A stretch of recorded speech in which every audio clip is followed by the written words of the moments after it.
Have you ever walked through a perfectly normal day and felt like a light went out inside you? You open the fridge, close it, open it again. Nothing you want is there. Your phone keeps you busy, but it can't keep you company. You're not sad exactly. You're just hollow.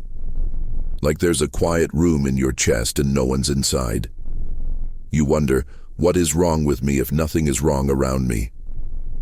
Why does everything look fine but feel empty? If you've known that feeling, you're not broken. According to Carl Jung, that emptiness isn't a failure, it's a message. It's your inner life withdrawing its energy from things that no longer serve you, like the tide sliding back to show you the shape of the shore. The emptiness is a lantern turned down low, so you'll notice the dark corners of your own house. It asks for your attention, not your panic. Let's start where it begins, in the ordinary. Picture yourself at your desk, emails, meetings, the faces you put on to survive the day. You are competent, polite, the version of you that fits through the doorframe of your job, your family, your obligations. Jung called this your persona, the social mask. It's not fake, it's useful. But sometimes the mask hardens. It becomes a helmet you never take off. And then, one day, you find yourself strangely empty. Not because your life is meaningless, but because too much of your meaning has been poured into the costume. The living parts of you have had no air. Jung would say your psyche is protecting itself by pulling back its life force from the mask. It's a protest in whispers, a quiet strike. When you can't feel much, it might be because you've been carrying too much of what is expected and not enough of what is alive. So what do you do when emptiness arrives this way? You loosen the mask gently, not by quitting your life, but by letting a little wild air in. When the workday ends, don't rush to fill the gaps with noise. Take 10 minutes alone, without your phone, and ask a simple question. Which part of me didn't get to speak today? Then listen. Maybe it's the part that loved to draw when you were 12. Maybe it's the part that needs to sit in silence longer than is convenient for everyone else. Give it a small offering. A doodle, a page in a notebook, a short walk. The emptiness will not disappear overnight, but it will begin to feel less like a void and more like an opening. There's another way emptiness comes. It shows up like hunger, but you don't know what you're hungry for. Food doesn't touch it. Netflix doesn't touch it. New clothes, new likes, new anything, none of it reaches that deep place. This, in Jung's language, is a sign that your shadow is starving. The shadow isn't evil. It's the drawer where we hide our unloved qualities. The rage that wasn't allowed. The tenderness that felt too exposed. The dream you dismissed because it scared you to want it. When you lock parts of yourself away, your life goes on with fewer colors. You function, you perform. But the body keeps the account. It knows there are pieces missing from the table. Emptiness is the appetite of the disowned. The heart says, I don't want to be perfect. I want to be whole. And wholeness always includes the parts we didn't plan to love. How do you feed a starving shadow? You invite it to speak, and you do not argue with it for a while. Take a blank page and write at the top. The part of me I don't show says. Then write without stopping for 5 minutes. No editing, no politeness. Anger can talk. Shame can talk. Longing can talk. If it wants to say, I'm bored with this life, let it. If it wants to say, I miss who I used to be, let it. Your job is not to obey that voice. Your job is to hear it. Afterward, breathe. Underline one sentence that feels true. Ask, how could I give this truth 5% of my day? Not all of it, just 5%. That small permission can soften the emptiness by giving the shadow a seat at the table. Emptiness is not just about what you've buried, it's also about what you've outgrown. Sometimes life loses its taste because the path you set 15 years ago has reached its end, and you haven't noticed. Jung said that in the first half of life, we build identity, career, belonging. In the second half, we turn inward, searching for meaning beyond achievement. If we insist on only building, emptiness grows. If we don't ask deeper questions, the surface gives us less. Have you felt that? The success you wanted arrives, and it's still quiet in your chest. Or maybe success keeps running just ahead of you, and the chase itself has drained the color from your days. Jung would not shame you for this. He would say, meaning is not the same as victory. Meaning is a conversation with the soul, and the soul grows tired when it's never consulted. So what is a practical step toward meaning? Try a small meaning experiment. For 7 days, pick one modest ritual that aligns with an inner value, not an outer win. If you value beauty, take a 10-minute slow walk, noticing one beautiful thing each day and sketch it roughly. If you value mercy, give one quiet kindness daily when no one sees. If you value truth, tell one more honest sentence than you planned. These are not chores. They are arrows you shoot into the future saying, "This is what matters to me." Watch what returns. Watch how the emptiness begins to feel less like a blank and more like the clean page where an authentic line can be drawn. Sometimes emptiness arrives at night. You wake at 3 a.m., not with panic, but with a soft, hollow ache. In Jung's world, the night is when the unconscious pushes its messages to the surface. Dream images are the language of that deep sea. When the day brings numbness, the night may bring symbols. A dry riverbed, an abandoned house, a locked door, a faded garden. These images don't insult you, they instruct you. They say, water is missing. The garden needs tending. The door wants a key. If you're willing, keep a notebook by your bed. When you wake, write the fragments down. Draw the dream badly. Then ask 3 simple questions. What in me feels like that riverbed? Where in my life do I feel abandoned like that house? What could be the key that fits this locked door? Don't try to be clever. Be sincere. Courage isn't the absence of fear, it's the decision to look. Many times a single dream image is enough to guide a week of tiny, humane corrections. And with each correction, the throat of emptiness loosens. There's a loneliness that hides beneath emptiness, especially in relationships. You can sit beside someone you love and feel like you're behind glass. The conversations are fine, the logistics are handled, the pictures are smiling, but your inner life isn't touching theirs. Jung would say, you might be projecting your own inner figures, your anima or animus, onto the other person and expecting them to carry your soul for you. When they inevitably fail to be your dream, you feel empty, not because they are empty, but because they cannot be the carrier of your unlived depths. How do you lift that impossible weight off the person beside you? Start by naming the qualities you worship in them. Write them down like a list. Their calm, their creativity, their courage, their spontaneity. Then make a second list. How could I embody 5% of each of these qualities myself this week?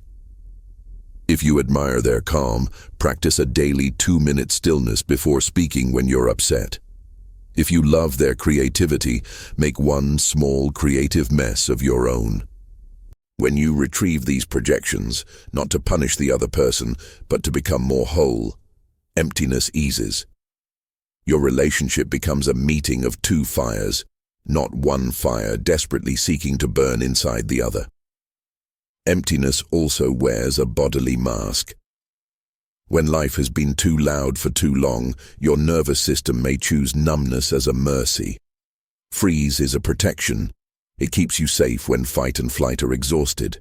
Jung, though not a somatic therapist in the modern sense, understood that the psyche speaks through the body.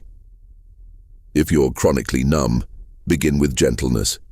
Sensation is the doorway back, not profound insight.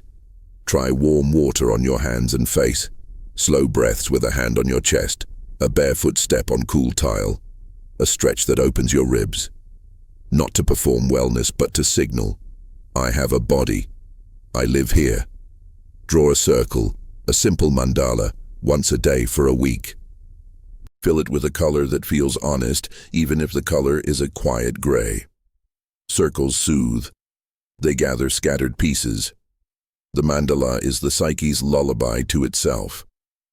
Another quiet thief of aliveness is boundarylessness. You say yes because you're kind, because you're needed, because it feels dangerous to disappoint. But if all your yeses leak your life into everyone else's container, emptiness remains for you. Jung talked about complexes, pockets of charged emotion and belief that move on their own. The good child complex, the rescuer, the indispensable one, they can overrun your choices. Emptiness grows when your day belongs to them, not to you. Try a boundary ritual. For 1 week, commit to one honest no per day. It doesn't have to be dramatic. It can be a small refusal that protects your energy from something you didn't choose. After you say no, step outside, breathe, and ask, where do I want that rescued minute to go? Use it for the earlier practices, a shadow page, a walk, a circle, a kindness. Boundaries are the skin of meaning. Without skin, life bleeds out. There's a point in many lives when emptiness no longer feels like a mood, but like a turning of the season. Midlife, or a crisis of direction, or the sudden awareness that the life you built is real and insufficient. Jung would nod here. He spoke about the unlived life, the parallel path that runs beside you like a shadow trail. When you reach a bend in the road and feel hollow, it may be the unlived life stepping up beside you and saying, I exist. Will you speak with me? A conversation with your unlived life doesn't require a dramatic overhaul. It invites inventory. Make 3 columns. Column 1. Things I have done that cost me too much soul. Column 2. Things I have never done that quietly glow. Column 3. Micro steps that move energy from column 1 to column 2. Not plans, not resolutions, just 1-degree turns. If you've spent years numbing with busyness, your micro-step might be a Sabbath hour on Sunday with no screens. If you've longed to study music, your micro-step could be a 15-minute lesson on a borrowed keyboard. If you ache to serve but don't know how, it might be 1 weekly hour of hands-on help at a place that matters to you. We underestimate the power of small, sincere offerings. But emptiness understands them. It recognizes the taste of something real. Let's pause together here. If any of this is stirring something in you, tell me in the comments. Where does your emptiness show up most? Morning, work, relationships, night? Your stories help shape future episodes. And if this way of listening to your inner life feels helpful, consider subscribing so you won't miss the next step on this path. There's a story that Jung might have loved. The Fisher King and the Wasteland. The land becomes barren because the king is wounded. Streams run dry, fields go pale, and no one knows why. The answer comes not from a hero's conquest, but from a right question. In some versions, the question is simple. What ails you? Emptiness is a kind of wasteland, not a punishment, but a drought that tells the truth. Somewhere within, a wound is asking to be acknowledged. Not healed perfectly, just seen. You can ask yourself that same royal question gently, once a day. What ails you? Ask it in the mirror you avoid. Ask it at the sink while you rinse the cup. Ask it with your hand on your heart, like you're asking a friend. If tears come, they won't drown you. If silence comes, that's an answer too. Keep asking. The wasteland greened again in the stories, but only after the question was asked with care. Modern life teaches us to drown emptiness in noise. If your thumb keeps finding your phone, it's not your fault. The world is full of small, engineered hits of meaning that evaporate like sugar on the tongue. If your soul feels hollow in a sea of content, Jung would say you're sane. You're responding accurately to a diet of images with no roots. We need images that speak to us, not at us. We need symbols, shapes that open a door inside. That's why certain works of art, certain songs, certain poems, certain places feel like they place a warm hand on your back. They are not content, they are company. Consider an attention fast, not a punishment, a rest. For 24 hours, reduce the inputs that scatter you. Fewer scrolls, fewer headlines, fewer clicks. During that day, choose 2 nourishing images. A painting that has always pulled you close, a tree in your neighborhood you secretly love, a line of scripture or poetry that deepens your breath. Return to them gently. Let their roots tangle with yours. At the end of the day, write 1 paragraph on how your emptiness felt.